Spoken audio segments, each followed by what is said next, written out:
é extremamente importante, né, nós pensarmos a conceituação, né, a experiência da conceituação, né? Mas, em particular, não é pensar a experiência, a vivência da conceituação com o conceito propriamente dito, né? E a relação da experiência, da vivência da conceituação com o conceito e com o preconceito, né? Do ponto de vista fenomenológico, né?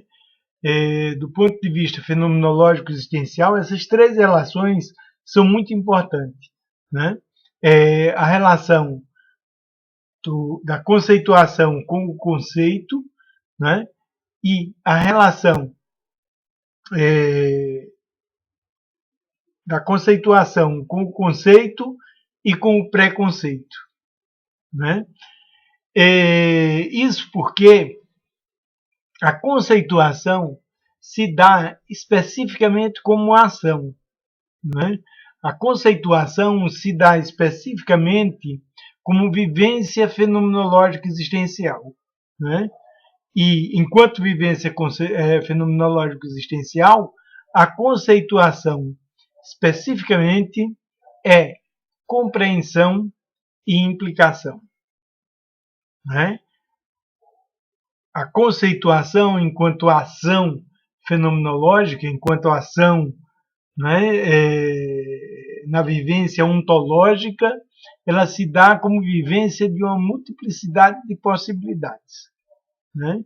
Multiplicidade de possibilidades essas que, em específico, é a implicação, né? Na vivência da implicação no modo fenomenológico existencial de nós sermos, as possibilidades são múltiplas e elas não se excluem, né? A vivência de possibilidades é uma vivência na qual as possibilidades, enquanto implicação própria e especificamente, né, apuram, né, o seu sentido, né? Elas são lógicas, elas são fenomenológicas, elas são forças criativas, forças formativas, forças plásticas, né? E elas apuram o seu sentido através da competição e da argumentação, já que elas são lógicas, né? E a sua vivência, enquanto vivência lógica, fenomenológica, ontológica, dialógica, fundamentalmente decorre desse processo de competição e de argumentação entre as possibilidades, na vivência fenomenológica, né? E a apuração progressiva, na medida em que as possibilidades competem e argumentam entre si, né? Elas apuram e constituem dominâncias, né? Dominâncias que são compreensão, né? Que são sentido, né? Que são a decorrência natural do processo de vivência da competição e da argumentação entre as possibilidades na implicação, compreensão implicativa, né? Então, o processo da conceituação ele se dá especificamente no modo ontológico de sermos como compreensão e implicação, né? Nós sabemos que a vivência fenomenológica se caracteriza por um processo de decaimento, né?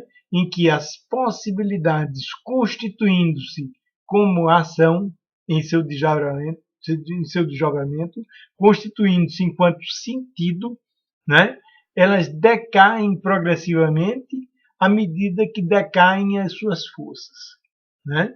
Então, o decaimento das forças, como Heidegger observou, né? O decaimento das forças faz com que elas se constituam, as possibilidades se constituam como coisas, né? As coisas são características do modo não fenomenológico de nós sermos, né? E elas se caracterizam pela instalação da possibilidade. No modo coisa de sermos, as possibilidades estão instaladas na coisa, né?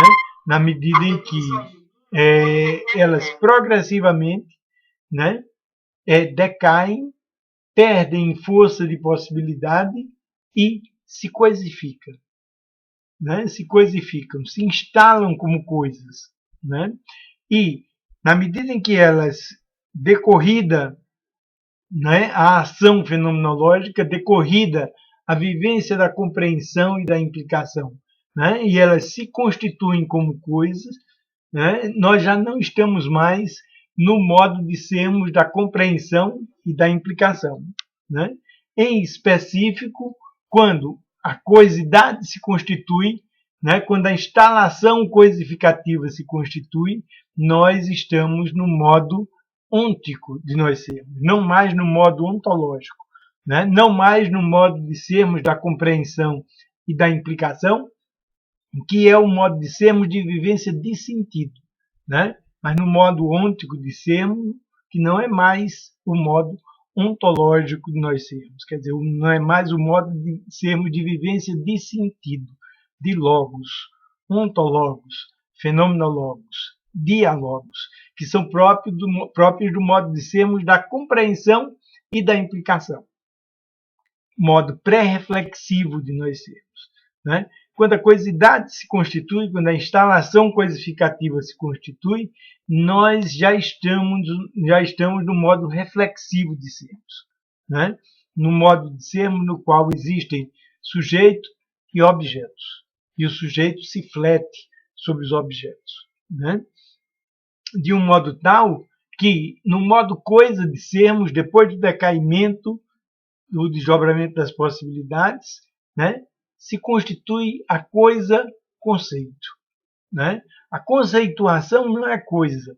A conceituação é vivência fenomenológica, né? Mas depois que essa vivência fenomenológica decai, ela se constitui como coisa.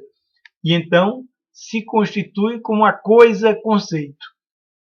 Quer dizer, o conceito, próprio e especificamente, diferentemente da conceituação, o conceito não é vivência da ação, não é vivência fenomenológica.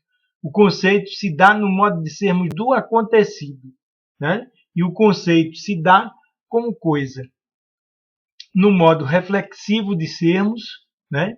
No modo teorético de sermos, né? No modo de sermos da explicação, né? O conceito se dá no modo de sermos da explicação. O modo de sermos da explicação é o modo de sermos que já não é mais implicação. Implicação e compreensão são próprias do modo fenomenológico. O conceito, enquanto coisa, já é explicação, já se dá no modo teórico da explicação, no modo reflexivo. Conceituação é pré-reflexiva, conceito é reflexivo, né? Quer dizer, e tudo isso nos leva a pensar, né, na questão do preconceito, especificamente, né? Quer dizer, o preconceito, né, como se constitui, né, e como se organiza com relação ao conceito e com relação à conceituação, né?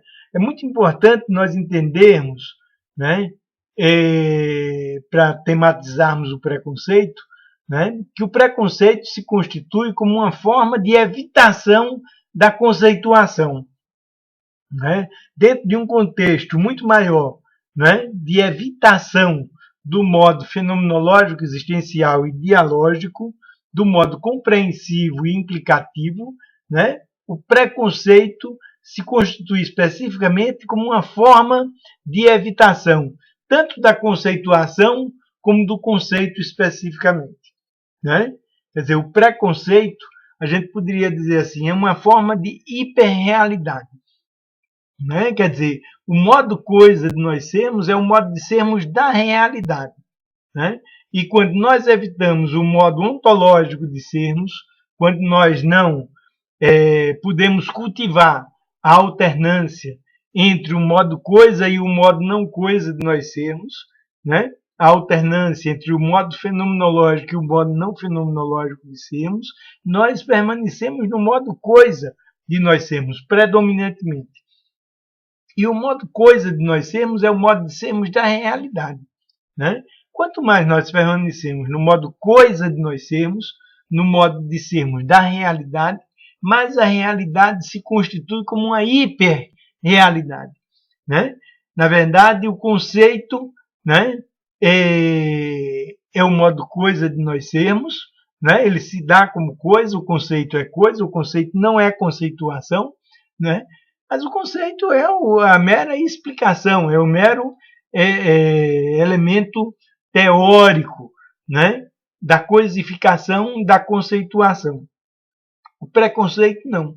O preconceito é o conceito enrijecido, né? Quer dizer, é o conceito fatalizado, quer dizer, o conceito que se constituiu como fato e que não se dissolve no possível novamente.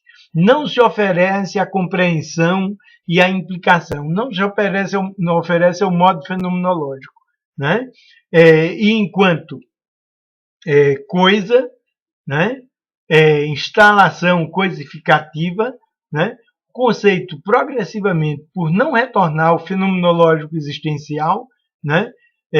O conceito progressivamente se constitui como realidade enrijecida, como hiperrealidade, né? E, na verdade, como uma determinação do fatalismo, da arbitrariedade, né? De não retornar ao modo fenomenológico, permanecendo numa realidade enrijecida e coisificada, né? Isso é que é, em específico, o preconceito, uma recusa a um retorno à conceituação, né? Que é dialógica, que é vivência de possibilidade, que é ação, que é criação, que é recriação, né? Se o conceito é o feito, se o conceito é o fato, continuamente o conceito se refaz à medida que nós retornamos ao modo fenomenológico existencial, né? O conceito, como toda coisidade, continuamente se refaz pela alternância entre o modo coisa de nós sermos e o modo não coisa fenomenológico existencial. A saúde da gente é essa alternância, né? O preconceito não. O preconceito ele já vai um pouco mais além, né? E ele sai dessa possibilidade da alternância. Quer dizer, o preconceito se constitui como um fato cristalizado, como uma fatalidade, né?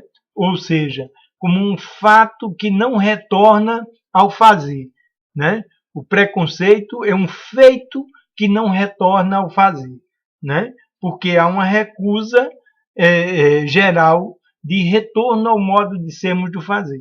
Então há um enrijecimento, um agarramento ao preconceito, né? Como uma fatalidade, como uma hiperrealidade, já que o modo de sermos da coisa é o modo de sermos do real, é o modo de sermos da realidade, né? O preconceito não é simplesmente uma realidade, é uma hiperrealidade, é uma realidade enrijecida, né? E que serve em específico para evitar o retorno ao modo de sermos do fazer, né? O preconceito impede o retorno à vivência do modo fenomenológico existencial de nós sermos. O preconceito impede, em específico, o retorno ao modo fenomenológico existencial de nós sermos, que é o modo de sermos da compreensão, da implicação e do fazer, no qual continuamente nós fazemos e refazemos os conceitos, né? Mas o preconceito se omite a esse processo do refazer, que continuamente se constitui como uma vivência fenomenológica, existencial e dialógica da gente, né? Que continuamente cria e recria os conceitos, né? O preconceito não. O preconceito se cristaliza e se estabelece como hiperrealidade, né? Que não sofre novamente o influxo do modo de sermos do fazer, que é o modo de sermos fenomenológico existencial da ação, compreensão e implicação.